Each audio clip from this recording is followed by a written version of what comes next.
भेतारं कर्मभूभृतां ज्ञातारं विश्वतत्त्वानां वन्दे तद्गुणे लब्धे वन्दे तद्गुणे लब्धे वन्दे तद्गुणे लब्धे। जुल पंच परमेश्वरी भगवान की, जुल मुल्ला श्रेयांशनाथ भगवान की। आपकी तरफ से आवाज नहीं आ रही। छोले भटूरे कहाँ चले गए? कहाँ हैं? पेट में है कि चले गए बाहर? पेट में है ना, तो एनर्जी अच्छे से निकालो बाहर। जय पंच परमेश्वरी भगवान की, मूल नायक श्रेयांशनाथ भगवान की, अंतिम शासनपति महावीर स्वामी भगवान की, जय परम पूज्य श्री गुरुदेव श्री आदि शंकर महावीर की देवी बन सागर सन्मति सागर जी महाराज की, जय परम पूज्य श्री गुरुदेव श्री सुंदर सागर जी महाराज की, द्वादशांग जिनवाणी माता की।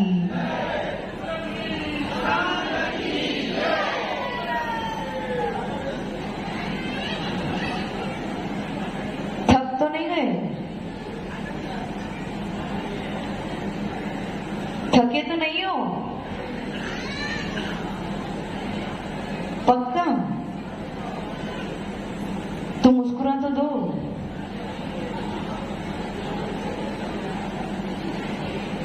अष्टमी का महापर्व का तृतीय दिवस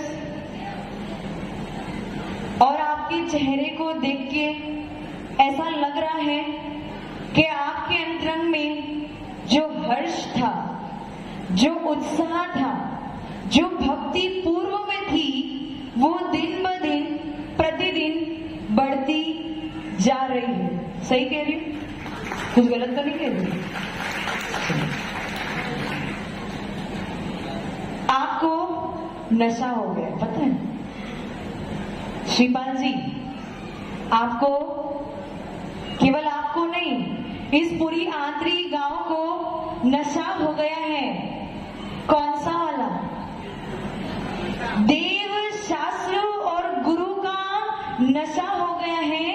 आप सोच रहे होंगे नशा तो कौन से वाले होते हैं? दारू पीना एक नशा है, अल्कोहल पीना एक नशा है, चरस, गांजा, हीरोइन और पता नहीं कौन से नाम है, सिगरेट, बीड़ी, तंबाकू और पता नहीं विभिन्न बहुत सारे नाम हैं। लेकिन आंतरी गांव में ऐसा कोई नशा नहीं हुआ है। यहाँ पे आंतरी गांव वालों को इस अष्टमी का महापर्व में देव शास्त्र और गुरु का ऐसा नशा उनके दिमाग में चढ़ गया है कि उनको सोते जागते केवल और केवल देव शास्त्र और गुरु ही नजर आ रहे हैं। ऐसा है कि नहीं है? है कि नहीं है? हाँ बोलो जोर से, है कि नहीं है? ऐसा इसलिए है कि देखो, घर पे आपका मन लगता नहीं है। जब से हम यहाँ पे आए हैं तब से आपकी हालत कैसी हो गई है? आपकी हालत कैसी हो गई है? जैसे किसी को सिगरेट पीने की आदत होती है ना, या जिसको चरस गांजा आदि की आदत होती है, तो उसकी हालत कैसी होती है? टाइम टू टाइम उसको डोज चाहिए। अगर उसका टाइम निकल गया तो क्या होगा? श्रीपाल जी, चाय का टाइम है, अगर चाय नहीं मिली तो सर की सीटी बज जाएगी। इसी प्रकार से आप लोगों को भी दिन में कुछ डोज चाहिए। किसके? देव शास्त्र और गुरु के डोज चाहिए। अगर वो डोज आपको ना मिले तो आपका दिमाग की सीटी बजती है कि नहीं बजती है? हाँ या ना तो बोलो, बजती है कि नहीं बजती है? अभी आवाज नहीं है। बजती है कि नहीं बजती है? बजती है। इसका मतलब क्या हो गया?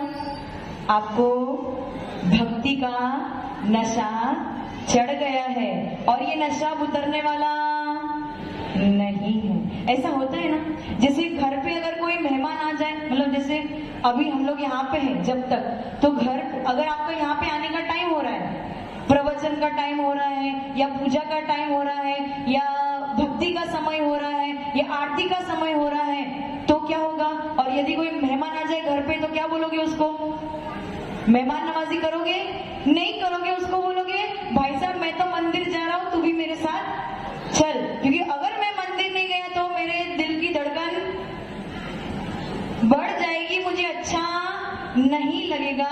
इसलिए इन आंतरिक गांव वालों को देव शास्त्र और गुरु का नशा चढ़ गया है। ऐसा कहते हैं कि सॉलिट्यूड इज वेरी एडिक्टिंग। क्या बोला? Solitude is very addicting and if you get addicted once you don't want to deal with people. मतलब क्या कह रहे हैं?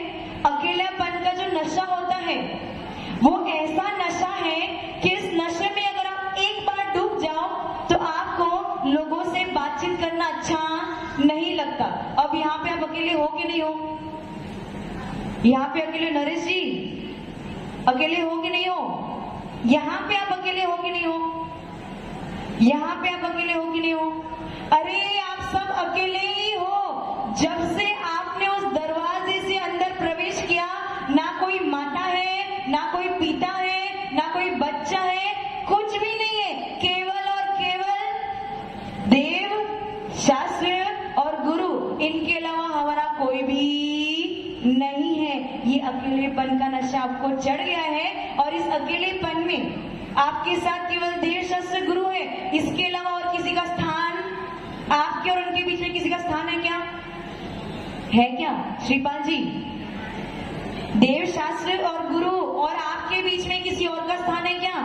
मैना सुंदरी का आज उनका डांस है, उनका स्थान है क्या बीच में? कोई मैना सुंदरी नहीं, कोई बच्चे नहीं, कोई माता पिता नहीं, केवल मैं और मेरा भगवान, उसके अलावा और कोई भी नहीं है। तो कल हम किसकी बात कर रहे थे? यशवंत जी कल किसकी बात कर रहे थे? प्रियंका जी की। नंदीश्वर द्वीप की बात कर रहे थे। हम कहां पे, थोड़ा सा रिवाइज कर लेंगे, हम कहां पे रहते हैं? जम्बूद्वीप। जम्बूद्वीप में भरत क्षेत्र, भरत क्षेत्र में आर्यखंड, आर्यखंड में भारत देश, भारत देश में राजस्थान प्रांत, उसमें डूंगरपुर जिला और आंतरी नगर। ये जम्बूद्वीप से आगे कौन से नंबर का द्वीप है? 8वें नंबर का द्वीप है जिसका नाम है नंदीश्वर द्वीप। उस नंदीश्वर द्वीप की चौड़ाई कितनी है श्रीपाल जी? एक मिनट, कोई हेल्प नहीं करना। 1,65,000। हाँ, थोड़ा सा खड़े होके बता दो। 1,65,000, 84,00,000, 1,00,000, 1,84,63,63,000 योजन। 1,00,000, वापस बताना जरा। 1,00,000 नहीं, 1,84,63,000 योजन। सही बताया उन्होंने? सही बताया? नहीं बताया। कौन बताएगा सही? बैठ जाओ श्रीपाल। कौन बताएगा सही? नरेश जी बताएंगे। नरेश जी खड़े हो जाओ, बताओ। 163,84,00,000 योजन इंटू 6,000 किलोमीटर। समझ में आ गया? सही बताया, ताली बजा दो। 163,84,00,000 गुणा 6,000 किलोमीटर चौड़ा क्या है? नंदीश्वर द्वीप। अच्छा मुझे बताना, आपका जो ये इंडिया है, आपका नहीं हमारा भी है, ये जो इंडिया है, भारत देश है, उसकी कश्मीर से लेके कन्याकुमारी तक की लंबाई कितनी होगी? कितनी होगी? सुनाई नहीं दे रहा है? 600 किलोमीटर? 3,215 किलोमीटर। कितनी? कहां से? कश्मीर से लेके कन्याकुमारी। अच्छा, आप नंदीश्वर द्वीप की चौड़ाई बताना जरा।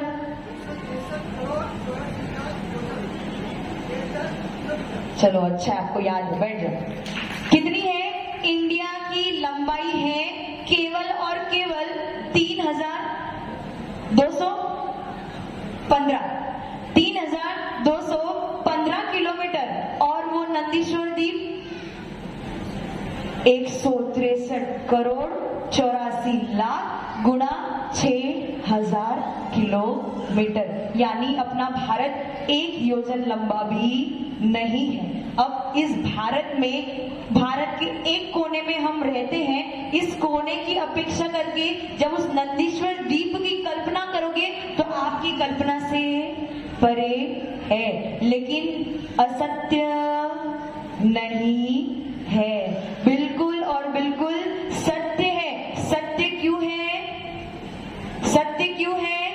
क्योंकि हमारे भगवान की देशना में इसी प्रकार से कथन किया गया है और उस देशना को सुन के आचार्य भगवान ने इसी प्रकार से शास्त्र में लिखा है, इसलिए ये बात असत्य नहीं है। मन में ट्रस्ट आ रहा है कि नहीं आ रहा है? आ रहा है कि नहीं आ रहा है? कुछ गड़बड़ तो नहीं हो रही है? कुछ गड़बड़ तो नहीं हो रही है? श्रद्धा डगमगा तो नहीं रही है? पूरी पूरी श्रद्धा है ना? महावीर स्वामी भगवान कुछ गलत तो बोल के नहीं गए, सही बोला है ना उन्होंने?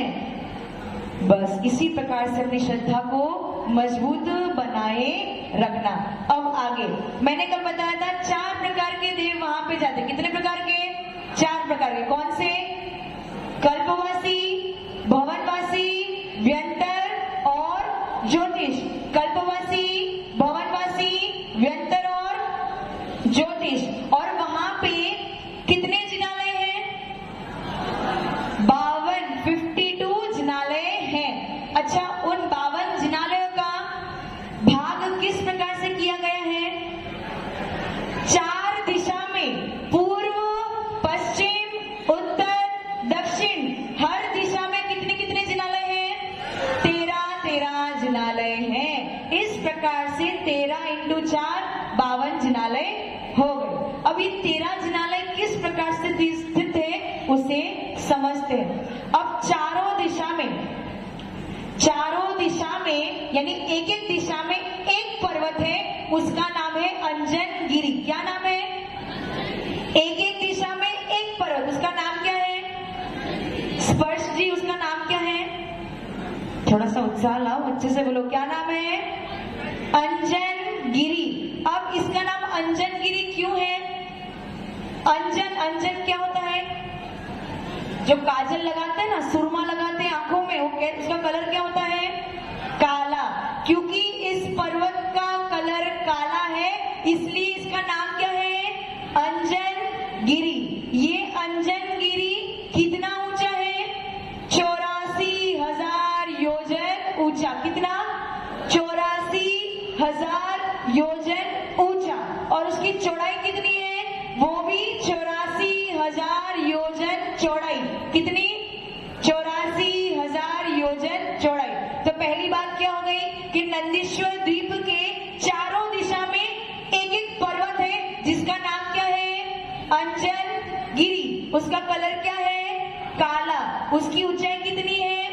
84,000 योजन। उसकी चौड़ाई कितनी है? 84,000 योजन। अब जिसकी ऊंचाई भी 84,000 योजन, जिसकी चौड़ाई भी 84,000 योजन, तो कैसा दिखेगा यह पर्वत?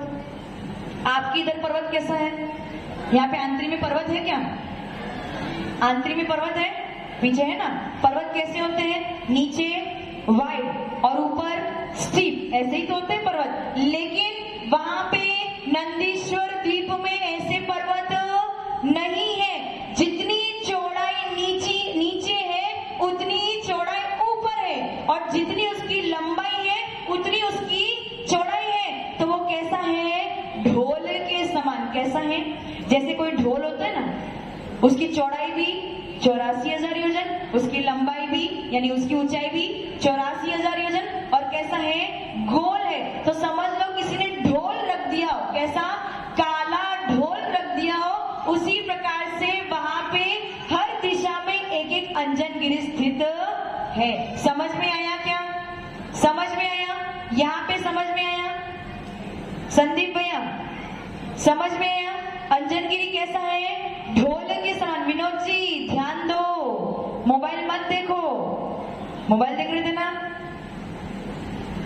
हमारी आंखें तेज है।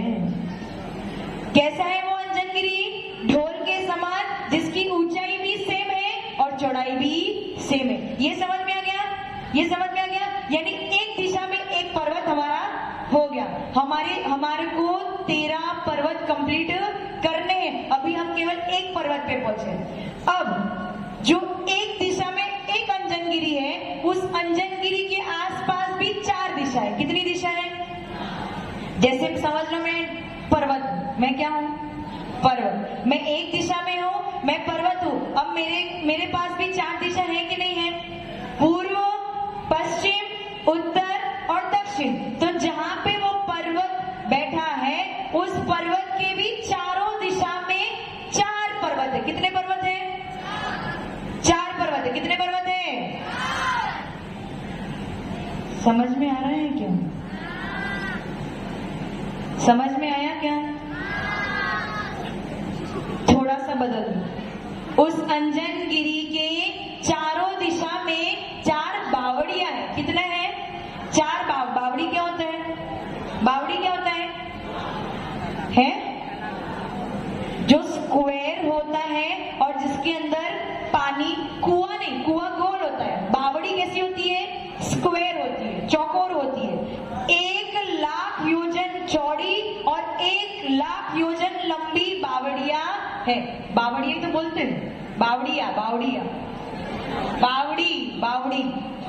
एक अंजनगिरी के चारों दिशा में एक एक बावड़ी। तो कितनी बावड़ी हो गई? पहले तो मैंने क्या बोला? नंदीश्वर द्वीप के चारों दिशा में एक एक अंजनगिरी। ये बोला, ये फिक्स हो गया? ये फिक्स हो गया क्या? आपके दिमाग में फिक्स हो गया? कल्पना करो, पिक्चराइजेशन करो, जैसे जैसे मैं बोलती जाती हूँ आप सोचो। एक चूड़ी के आकार का क्या है? नंदीश्वर द्वीप। उस चूड़ी के आकार में पूर्व, पश्चिम, उत्तर और दक्षिण हर दिशा में एक एक अंजनगिरी है। अब एक अंजनगिरी को ले लो, उस अंजनगिरी के चारों दिशा में 4 बावड़ी है। उस बावड़ी की लंबाई कितनी है? 1 लाख योजन। और उसकी चौड़ाई कितनी है? 1 लाख योजन। और उस बावड़ी में क्या होगा? पानी होगा कि नहीं होगा? पानी है। उस बावड़ी में पानी है। उस बावड़ी के मध्य में, उस बावड़ी के मध्य में एक और पर्वत है। क्या है? एक और। देखो ध्यान मेरे तरफ दोगे तो समझ में आएगा, नहीं तो चूक जाओगे। ठीक है? उस बावड़ी के मध्य में एक पर्वत है जिसका नाम है दधिमुख। क्या नाम है? दधिमुख। पहले पर्वत का नाम क्या था? अंजनगिरी। दूसरे पर्वत का नाम क्या है? दधिमुख। अब इस पर्वत का नाम दधिमुख इसीलिए है क्योंकि इसका कलर कैसा है? दही के समान। कैसा है? दही को दधी कहते हैं। दही को क्या कहते हैं? दधी। और दधी कैसा होता है? सफेद होता है। क्योंकि इस पर्वत का कलर सफेद है इसलिए इसका नाम क्या है? दधिमुख। यानी एक दिशा में एक अंजनगिरी और अंजनगिरी के चारों दिशा में एक एक दधिमुख। अब बताओ पर्वत कितने हो गए एक दिशा में? कितने हो गए? कितने हो गए? एक अंजनगिरी और 4 दधिमुख। अपन को कितने कंप्लीट करने हैं? 13 कंप्लीट करने हैं।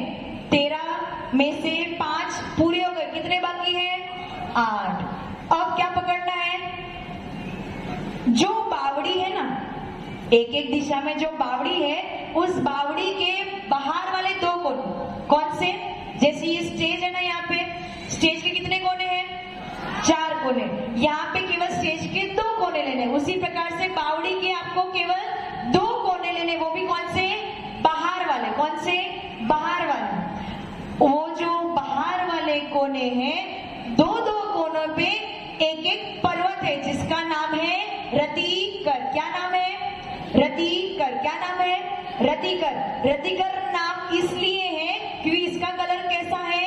तपाए हुए सोने के समान। कैसा कलर है? तपाए हुए सोने के समान। कैसा होता है तपाया हुआ सोना? थोड़ा सा रेडिश होता है ना, लालपन आता है ना, मतलब येलो में थोड़ा सा ललाईपन आता है, इसलिए उसका नाम क्या है? रतिकर। क्या नाम है? रतिकर। वापस चालू करो। नंदीश्वर द्वीप के एक दिशा में अंजन गिरी क्या है? मेरे साथ रिपीट करते जाओ, नहीं तो मुझे ऐसा लगेगा कि आपको समझ में नहीं आया। नंदीश्वर द्वीप के एक दिशा में क्या है? अंजन गिरी। अंजन गिरी की ऊंचाई कितनी है? 84,000 योजन। चौड़ाई कितनी है? और उसका शेप कैसा है? ढोल के समान। अब उस अंजन गिरी के चारों दिशा में क्या है? बावड़ी। कितनी बावड़ी? 4 बावड़ी। बावड़ी की लंबाई कितनी है? 1,00,000 योजन। चौड़ाई कितनी है? 1,00,000 योजन। उस बावड़ी में पानी है और पानी के बीचों बीच में क्या है? पर्वत है जिसका नाम क्या है? दधीमोख। उसका कलर क्या है? सफेद। समझ में आया? उसका शेप भी कैसा है? ढोल के समान। एक चीज भूल गई थी आपको बताना, दधीमोख की ऊंचाई कितनी है? 10,000 योजन। कितनी है? 10,000 योजन। और उसकी चौड़ाई कितनी? 10,000 योजन। पहला अंजनगिरी कितना था? 84,000 योजन। दधीमुख कितना है? 10,000 योजन। अब बावड़ी के 4 कोने। कितने कोने हैं? 4 कोने। 2 कोने अंजनगिरी की तरफ और 2 कोने बाहर की तरफ। तो जो बाहर के 2 कोने हैं वहां पे एक रतिकर पर्वत है। कितने? एक रतिकर पर्वत है। रतिकर पर्वत का कलर कैसा है? तपाए हुए सोने के समान। और वो रतिकर पर्वत की ऊंचाई कितनी है? 1,000 योजन। कितनी है? 1,000 योजन। उसकी चौड़ाई कितनी है? 1,000 योजन। अब चालू करो। अंजनगिरी की ऊंचाई कितनी है? 84,000 योजन। बावड़ी की लंबाई कितनी है? 1,00,000 योजन। दधीमुख की ऊंचाई कितनी है? 10,000 योजन। और रतिकर की ऊंचाई कितनी है? 1,000 योजन। याद हो गया? याद हुआ? चलो वापस से चालू करें। नंदीश्वर द्वीप की चौड़ाई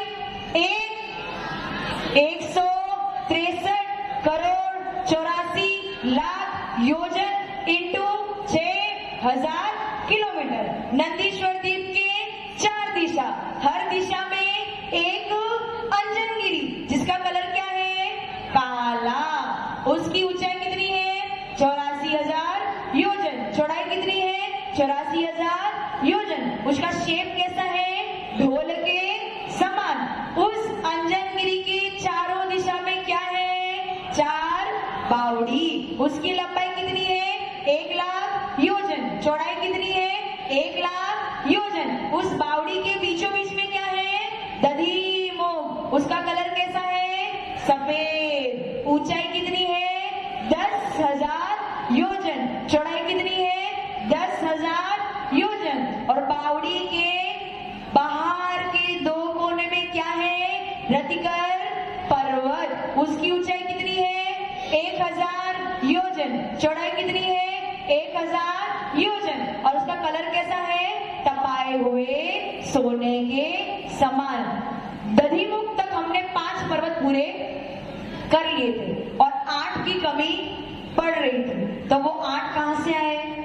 अपने पास बावड़ी कितनी है? 4।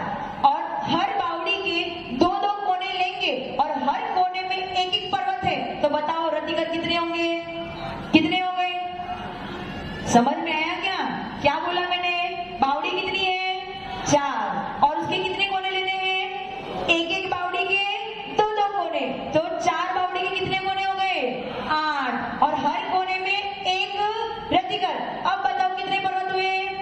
8 हो गए ना? तो 1 अंजनगिरी, 4 दधीमुख और 8 रतिकर। अब बताओ टोटल कितने हुए? 13। और ऐसी ही व्यवस्था चारों दिशा में है। तो अब बताओ कितने हो गए पर्वत? कितने हो गए? 52। 13 into 4 कितने होते हैं? 52। 52 पर्वत हो गए। किसी ने नंदीश्वर की रचना देखी है कहीं पे? कहां पे देखी शिवपाल जी? हैं? नेमिनाथ भगवान की मतलब चित्र बना हुआ है। दीवार में, पत्थर की दीवार में। अच्छा, और कहीं पे समेत शिखर में किसी ने दर्शन किए? समेत शिखर में दर्शन किए? शिवाजी आपने नहीं किए? याद नहीं है। अब जब भी नेक्स्ट टाइम आप जाओगे तो ये याद करना कि माता जी ने क्या सिखाया था, ठीक है? जब आप उस दृश्य को देखोगे तो आपको प्रॉपरली समझ में आ जाएगा कि किसका कथन हो रहा था। और जैसे श्रीपाल जी ने बताया कि आपकी नेमिनाथ भगवान की जो वेदी है वहां पे भी पत्थर पे नंदीश्वर द्वीप की रचना बनाई गई है। तो कल जब आप दर्शन करने जाओगे तो सबसे पहले उस रचना को देखना और मैंने जो बोला है उसके साथ में कंपेयर करना, तो कल्पना पूरी अच्छी तरीके से आपके दिमाग में बैठ जाएगी। समझ में आ गया? समझ में आ गया? ज्यादा डोज तो नहीं हो गया? अधिक तो नहीं हो गया? कल याद रहेगा कि नहीं रहेगा? याद रहेगा कि नहीं रहेगा? आवाज नहीं आ रही। याद रहेगा कि नहीं रहेगा? और पढ़ना है? नहीं। अगर पढ़ेंगे तो क्या हो जाएगा? बिल्कुल सपाट, विनोद जी जैसे सपाट हो जाएंगे, है ना? हाईवे पूरा साफ हो जाएगा, है ना विनोद जी? इससे ज्यादा पढ़ा है विनोद जी, आपको सब याद हो गया? थोड़ा सा बताना चाहोगे? आपके मुख से सुनना चाहेंगे हम। चलो, आज श्री का निर्देशन है, समय ज्यादा हो गया है। एक बार सरस्वती मंत्र के चरणों में, सरस्वती माता के चरणों में मंत्र जाप करेंगे। आपको क्या करना है? देखो, म्यूजिशियन तो यहाँ पे है नहीं, आपको क्या करना है? ताली बजानी है। म्यूजिशियन नहीं है तो म्यूजिक कौन देगा? आप लोग ही तो दोगे। तो क्या करना है आपको? ताली बजानी है और नमो नमः बोलना है, ठीक है? ओम